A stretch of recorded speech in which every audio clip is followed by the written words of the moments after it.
Hello, कैसे हैं आप लोग। एक स्टोरी, एक बात आप लोगों से शेयर करनी थी जो कि मेरी खुद की है। और आज सुबह सुबह कुछ ऐसा हुआ कि मुझे लगा कि ये मैं किससे बात करूं, और ये बात आप लोगों की ज़िंदगी में भी होती है। तो मुझे लगा चलिए मैं अपने सबसे प्यारे, सबसे क्लोज़ लोगों से बात करती हूँ, जो मुझे सुनते हैं, जो मुझे लाइक करते हैं और जिनके पास वो स्पेस है कि वो मुझसे बात कर सकते हैं या वो मुझसे अपने प्रॉब्लम शेयर कर सकते हैं। तो ऐसे ही मुझे लगा मैं भी अपनी एक चीज़ आप लोगों से शेयर करती हूँ। बट मैं ये शेयर करने का रिगर तभी ला पाती हूँ जब आप लोगों की तरफ से मुझे इतना सारा प्यार आता है कि आप लोग मेरे जितने वीडियोस हैं उनको लाइक करते। तो प्लीज़ मेरे चैनल को सब्सक्राइब कीजिए, अपना प्यार देते रहिए और मुझसे बातें सुनते रहिए। तो आज अचानक से सुबह सुबह क्या हुआ कि मेरे एक बहुत सबसे प्यारे दोस्त का मैसेज आया। और सबके पास आते हैं, सबके प्यारे दोस्त होते हैं, बट मेरे इस दोस्त के साथ एक अलग सा मेरा रिश्ता था। तो मैं इनको बहुत सालों से जानती थी और ये शायद मेरी लाइफ का एक पहला मेल फ्रेंड था जो बना था। अभी भी है, बट थोड़ा सा था हमारे बीच में हो गया। तो हम जब मैं बैचलर्स में थी, जब मैं पढ़ती थी यूनिवर्सिटी में, तो हम लोगों का डिपार्टमेंट भी बहुत अलग अलग था। तो हम लोग ऐसे मिले, हम लोग कैंटीन में मिलते थे और उस कैंटीन से हमारी दोस्ती शुरू हुई। हम लोगों को बहुत चाय पीने की आदत थी। एंड जो लोग इलेक्शन के लिए लड़ रहे थे, ये उनका फ्रेंड था। तो ये हमसे वोट मांगने आता था और हमारी दोस्ती उस कैंटीन से जो शुरू हुई वो अब तक चल रही है। और कोई हमारे ना डिपार्टमेंट्स एक थे, ना हमारा स्कूल एक था, बट हमारी कॉमन चीज़ थी हमारी चाय। तो हम चाय पे मिलते थे, बहुत सारी हम चर्चाएं करते थे, हम एक दूसरे को टीज करते थे। और क्या इंसान था, मतलब है वो कि वो ना इतना, उसका सेंस ऑफ ह्यूमर इतना स्मार्ट था। वो किसी भी चलते आदमी को हंसाने की हिम्मत अभी भी रखता है। और हम लोग इतना हंसते थे, पहले हमें सोचते यार बस ये आ जाए ना, दिन बन जाएगा हमारा, ऐसे मस्त हो जाएगा ना, माहौल मस्त हो जाएगा। तो ऐसा हम लोग करते थे कॉलेज में। फिर हमारी दोस्ती शुरू हुई और वो ऐसी चली कि 2002 से जो हमारी दोस्ती हुई वो अभी हमारा 2023 तक चल रही है। और हमारी दोस्ती की सबसे प्यारी, दोस्ती सबकी होती है। तो क्योंकि मैं एक ऐसे स्कूल में पढ़ी थी, मैं एक ऐसे एनवायरनमेंट से आती थी, यूपी के ऐसे शहर से आती थी जहाँ पे लड़कों से दोस्ती करना एक बहुत ऐसा सिनेरियो माना जाता था कि ये खराब लड़की है। बट जब मुझे वो इतनी अच्छी जगह मिला, वो बड़ौदा में मुझे मिला, जब मैं बड़ौदा में पढ़ती थी तो मुझे वहाँ मिला, तब भी वहाँ पे वो सिनेरियो चल ही रहा था। बट जब वो मेरी ज़िंदगी में आया तो वो ब्रेक हुआ। और वो सच्चे दोस्त की तरह मेरी, जब वो कहावत है ना कि दो लोग दोस्त नहीं हो सकते, दो डिफरेंट जेंडर्स दोस्त नहीं हो सकते, हमने वो गलत की है। I think he is my the closest friend, जिससे मैंने आज तक की बहुत सारी चीज़ें शेयर की और उसने भी मुझसे की हैं। मैं उसके ऐसी बहुत सारी चीज़ें जानती हूँ जो शायद उसके सर्कल में भी बहुत सारे लोग नहीं जानते होंगे। और वो मुझे बहुत प्यारी लगती है। मुझे लगता है वो जैसा है, जो है, वो उसने मुझे वो अपने बारे में बताया है और वो इतना टच रखता है मुझसे कि वो ये सब मुझसे कह सकता है। तो मैं हमेशा ऐसा समझती थी कि मैं उसके लिए एक कान हूँ जिस पे वो कुछ भी कह सकता है और मैं उसको जज नहीं करूँगी। मैंने आज तक उसको जज नहीं किया, मैं आज भी उसको जज नहीं करती। और हमारी यादें हैं, हमने वो सारे फ़न किए हैं। मुझे याद है जब मैं घर से खाना बना के ले जाती थी तो he is the first one जो आके खाना खाने के लिए शुरू हो जाता था। और उस टाइम की वो यादें आज भी मुझे कितना हंसा रही हैं, जो कि सुंदर बात है। और हमारी दोस्ती चली, उसने भी निभाई और मैंने भी निभाई। मैं जब भी बड़ौदा जाती थी तो मैं उससे पक्का मिलती हूँ। अभी वो इंडिया में नहीं रहता है, वो बाहर चला गया है, वो बहुत ग्रो कर गया है। आई रिमेंबर मैंने उसका एग्ज़ाम का पेपर छुपा के रखा था कि मैं जब तेरे बच्चा होगा मैं तो उसको दिखाऊंगी। और आज उसका बच्चा बड़ा हो गया, बट वो पेपर मेरे से कहीं खो गया है। लेकिन ये सब बातें तो आसान है ना, ऐसा सब दोस्तों के बीच में होता है। मैं ये कहानी आपको क्यों सुना रही हूँ? मैं ये कहानी इसके लिए सुना रही हूँ क्योंकि हमारे रिश्ते में भी कुछ गड़बड़ हुई। 1 साल पहले हमारी बात हुई और हमने बहुत अच्छी बात की हमेशा की तरह। उसको किसी मदद की ज़रूरत थी और मैं भी उस मदद के दौरान अपना कोचिंग जर्नी स्टार्ट कर रही थी। हम लोगों को लगा हमें साथ काम करना चाहिए। हम लोग की एग्रीमेंट्स हुई, बहुत अच्छी बातें हुई और हम मान गए। देन देर इज उसको कुछ और भी काम था जिसके लिए मैंने उसे एक इंसान रेफर किया, और वो रेफरेंस जब मैंने उसे दिया और उन लोगों की बात हुई, मैंने सिर्फ क्या किया, मैंने 2 लोगों को कनेक्ट किया,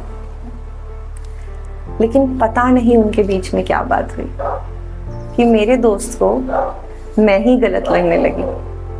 मैंने इस थर्ड इंसान से पूछा भी नहीं कि तुम्हारी बात क्या हुई, लेकिन मेरे दोस्त को मैं गलत लगने लगी कि क्योंकि मैंने उस इंसान से उसको कनेक्ट किया। आप किसी को किसी से कनेक्ट करते हैं क्योंकि आपके पास रिसोर्स है, बट वो रिसोर्स का बिहेवियर आपकी रिस्पॉन्सिबिलिटी नहीं है। और वो मुझसे नाराज हो गया, उसने मुझे कहा तू जा, नाराज हुआ। फिर हमने कुछ काम करने की साथ कोशिश की, फिर पता नहीं उसको क्या हुआ कि उसने मुझे एक बहुत अच्छे वेंचर में इन्वॉल्व किया, फिर अचानक से उसने मुझे सारे ग्रुप से निकाल दिया और मेरी तरफ से कोई कॉन्वर्जेशन ही नहीं। मैंने कहा तू जो कर रहा है मैं साथ दूंगी क्योंकि मैं तेरी दोस्त हूँ, मुझे नहीं पता सही है गलत है अच्छा है बुरा है, बट मैंने उसका साथ दिया। और अचानक से एक दिन मुझे उस ग्रुप से निकाल दिया गया। मुझे तब भी चीज़ें बिल्कुल नहीं लगी, मुझे लग रहा था अच्छा ये तो है ही है ना, ऐसा हमारा दोस्त है, हो सकता है इसका काम खत्म हो गया हो तो इसने मुझे ऐसे ग्रुप से हटाया। मैं तब भी नॉर्मल थी और मैं नॉर्मली टेक्स्ट करती रही क्या, बट अभी मेरे अंदर एक फीलिंग आने लगी थी कि शायद कुछ चीज़ें ठीक नहीं है। बट बिकॉज इतना लंबा रिश्ता था ना, और मैं रिश्तों को बहुत समेट के रखती हूँ, तभी मैं दूसरों के रिश्ते समेट पाती हूँ, तो मैंने उसको भी ईज लिया। बट अभी मार्च में क्या हुआ, मैं बड़ौदा जा रही थी, मेरे मामा मामी जी की डेथ हो गई और मैंने उसको टेक्स्ट किया कि तुम बड़ौदा में हो। उसने कहा नहीं मैं, उसने मुझे रिप्लाई किया, ऐसा कभी नहीं हुआ उसने मुझे रिप्लाई नहीं दिया। बट मैं हैरान थी कि उसे पता था कि मेरे घर में कुछ हुआ है। मैंने उसको टेक्स्ट किया, उसने मुझे लिखा कि हाँ दुख की बात है, बट मैं उससे कुछ ज़्यादा उससे एक्सपेक्ट कर रही थी। मुझे पता है वो इमोशंस बहुत जल्दी नहीं शेयर करता है, वो नहीं चीज़ें अपनी ओपन, उसके खुद की लाइफ में भी इतना कुछ होता है बट वो हर चीज़ ईज में निकाल देता है। उसकी बहुत प्यारी आदत है, वो ईज में निकाल देता है। बट जब मैं बड़ौदा में थी मुझे उसकी ज़रूरत थी इमोशनली, मैं सोच पा रही थी कि हाँ अगर मुझसे वो बात कर लेता, बट नहीं बात हुई, इट्स ओके, वो भी मुझे कोई दिक्कत नहीं लगा।